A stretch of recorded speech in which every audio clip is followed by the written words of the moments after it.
A handful of Ontario ridings saw the PPC tip the scales towards the Liberals, costing the Conservatives wins. Alberta's UCP government is making it far easier to trigger referendums, including on whether Alberta will separate from Canada. According to an Abacus Data poll, voters over the age of 60 prioritized how parties would handle Trump, not improving the cost of living in Canada. Hello Canada, it's Thursday, May 1st, and this is the True North Daily Brief. I'm Isaac Lamoureux. And I'm Geoff Knight. We've got you covered with all the news you need to know. Let's discuss the top stories of the day and the True North exclusives you won't hear anywhere else. In Ontario, the People's Party of Canada played a decisive role in a handful of tightly contested ridings, where their share of the vote may have cost the Conservatives potential victories or even forced unexpected ties. The conflict between voting based on conviction and voting strategically was a key theme of this election.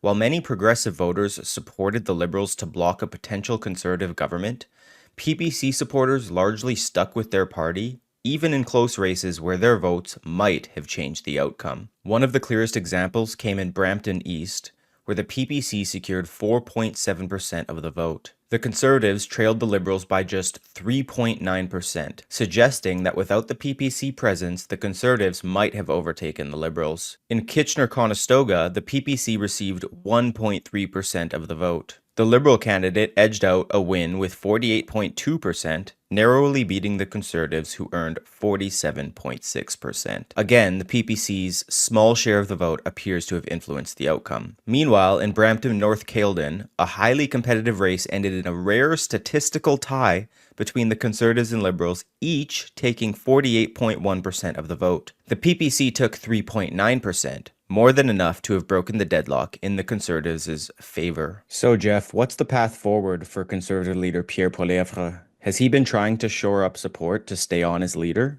Yeah, Isaac, Pierre Poilievre's path forward after the election loss is going to center on consolidating support within his party and addressing the vote splitting that cost them key ridings. He's already taking steps to shore up his leadership. In his concession speech, Poilievre made it clear he intends to stay on, vowing to remain a champion for his supporters and emphasizing the party's gains, 41.4% of the vote, the highest since 1988 and over 20 new seats. To solidify his position, he's likely planning to hold meetings within his caucus soon to rally support and ensure party unity. He may also start reaching out to grassroots members through town halls and swing ridings like Brampton and Kitchener, focusing on affordability and housing, issues where Conservatives led Liberals by 10 points in the Abacus Data poll. The vote splitting by the People's Party of Canada, as seen in ridings like Brampton East and Kitchener-Conestoga, remains a major hurdle. Poilievre is expected to address this by appealing directly to PPC voters, emphasizing shared values like reducing government overreach. He might soon announce a policy review to better reflect the priorities of all right-leaning Canadians, possibly echoing PPC-aligned ideas like lower taxes and fewer regulations, which were essential to their 2021 platform. As the new leader of the opposition, Poilievre will likely pledge to hold Mark Carney's minority government accountable,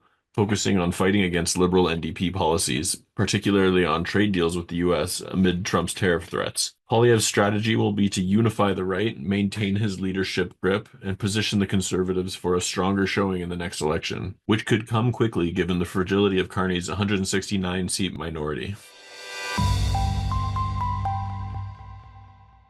Alberta's United Conservative government has dramatically lowered the bar for triggering a referendum, making it far easier for citizens to force a province-wide vote on major issues, including Alberta's relationship with Canada. Alberta Premier Danielle Smith and Justice Minister Mickey Amery announced the Election Statutes Amendment Act 2025, Bill 54, this week. The proposed amendments were among a suite of changes to, quote, protect democracy, deliver fair and open elections, and increase confidence in every vote cast. Smith said, quote, we are expanding opportunities for Albertans to be involved in direct democracy by making changes to the threshold needed for successful citizens' initiatives. Democracy is the foundation of our freedoms and the source of legitimacy for governments at every level. It must be protected, strengthened, and defended. The legislation drops the required number of petition signatures from 600,000 to just 177,000 based on 10% of ballots cast in the last general election. It also extends the time to collect signatures from 90 to 120 days, significantly improving the odds for referendum campaigns to succeed. The previous 600,000 signature estimate was based on 20% of all registered electors across Alberta. Under the revised law, The threshold is now 10% of those who voted in the last general election, significantly increasing the chances of a successful referendum.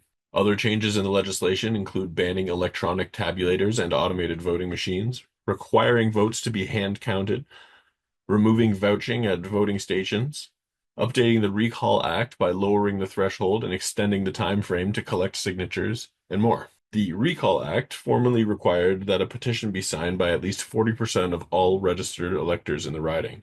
Now, the threshold has been changed to 60% of the total electors who voted in the electoral district's most recent election.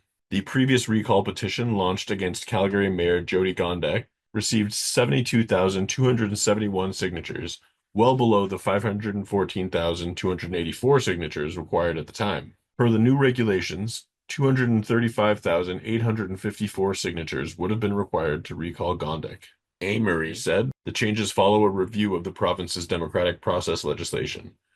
He added that the review highlighted opportunities to strengthen the democratic process in provincial elections, Senate elections, referendums, and citizen initiative petitions. So, Isaac, are these new targets a more reasonable goal? What sort of issues did the past recall referendum in Calgary run into? Yeah, Geoff, not only are these new targets a more reasonable goal, but they are an attainable one. I mean, for the petition to initiate a referendum on separation, for example, we're talking about a reduction, as you said, from 600,000 to around 177,000, which is a shocking 70% decrease. And for the recall petition, of course, this would decrease situationally based on the riding. For example, like you mentioned about the Gondek recall petition, this would fall from 514,284 to 235,854 based on the same numbers, which is a 54% decrease. So these are huge differences that we're talking about here. But just to quickly touch on the separation referendum, Geoff, as an Albertan, this is beginning to become a movement unlike one I've seen in my lifetime. For example, when I started writing the article on Wednesday morning, it had around 80,000 people registered. And then by the early afternoon, that number rose to nearly 100,000. And this was just from 60,000 signatures the day before.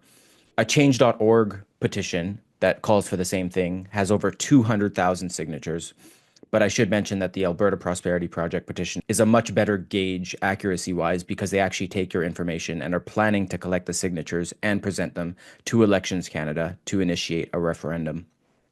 In fact, I'm hearing predictions that the number of signatures for the project could surpass 200,000 by the end of the week. But of course, we'll have to wait and see. Either way, the train is moving very, very fast, and Albertans could see a referendum soon. As for the previous Gondek recall issues, there were many issues that petitioner Landon Johnston, who launched the campaign, told me back in April of last year. He said, for example, that there were issues with campaign advertising and financing, both of which also saw changes in Bill 54. And Johnston pledged to work with Smith directly, and she promised a year ago to review the legislation, and here we are getting it now. Some of the initial recommendations from Johnston were to extend the campaign to 90 days and to base the requirement on voters in the last election, and both of those things are obviously now realities. As Canadians reflect on the 2025 election results that delivered Mark Carney's Liberals a minority government, polls show that Canadian voters over the age of 60 voted on the question of dealing with US President Donald Trump not making Canada a better place to live.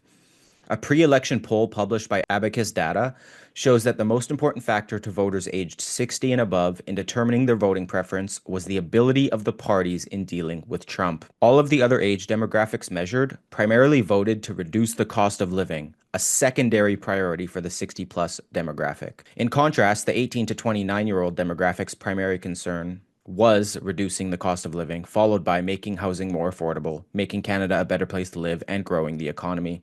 Dealing with Trump only ranked as the fourth most important factor for them in voting. Abacus's poll found that Canadians say Carney and the Liberal Party is best positioned to handle Trump and the impact of his decisions, with 45% indicating support for the Liberals, while Pierre Poilievre's Conservative reached 34%. Poilievre's Conservative held a 10-point margin over the Liberals on the issue of reducing the cost of living and making housing more affordable, while holding a significant lead on running an ethical and scandal-free government and making Canada a better place to live. Carney's primary message on the campaign trail was facing the threat of Trump, while Poilievre delivered a message of putting Canadian interests first and on change. While each leader dominated in support with voters, primarily voting on Trump or change, dealing with Trump ended up as the more important issue. While Abacus's headline polling estimates were not spot on, the firm did successfully predict the election would result in a 2-point lead in the popular vote for the Liberals. The poll mainly overestimated support for the NDP and the PPC. Nearly 900,000 Canadian students participated in a mock election where the Conservatives won nearly 36.4% of the popular vote compared to the Liberals' 31.7%. This would have given the Conservatives a minority government of 165 seats in the mock vote. So, Geoff, the key question remains, has Mark Carney actually addressed the concerns of young voters? Yeah, Isaac, Mark Carney's campaign has largely missed the top concerns of young voters, as highlighted by the Abacus poll. Voters aged 18 to 29 prioritized reducing the cost of living and making housing more affordable. Yet Carney's primary message centered on dealing with the US President Donald Trump, an issue that ranked only fourth for this demographic. On housing, Carney's platform promised to double housing construction to 4 million homes over several years by streamlining federal programs and unlocking private investment. However, this plan leaned heavily on multi-unit housing, which clashes with the Wahi survey showing 61% of Canadians prefer single-family homes with backyards, something young families often want. Critics, including a National Post article from April 20th, argue this approach does not address the immediate affordability crunch young people face, especially with home prices still out of reach. On the cost of living, Carney's actions have been even less convincing.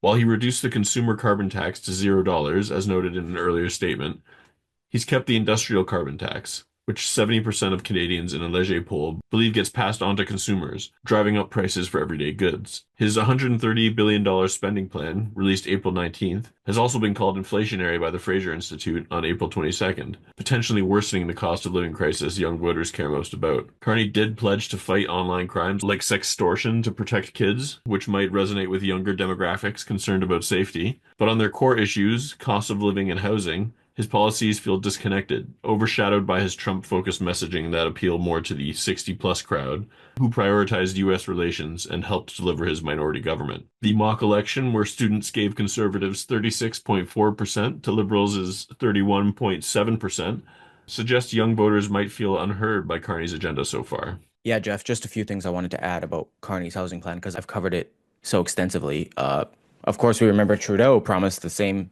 thing Carney is, 4 million homes, but we saw housing starts decrease under his watch year over year. And also, now we see Carney promising to accomplish these goals through building mobile homes, which, after speaking to realtors, investors, etc., they revealed to me that these affordable homes, quote unquote, are more of a mirage because when it comes down to utilities and dealing with Canada's weather, they saw clients paying over $2,500 monthly just to live in these mobile homes. That's it for today, folks. Thanks for tuning in. You can stay on top of new episodes every weekday by subscribing to the Daily Brief on iTunes and Spotify. Also, while you're at it, make sure to hit us with a 5-star rating and please leave a review.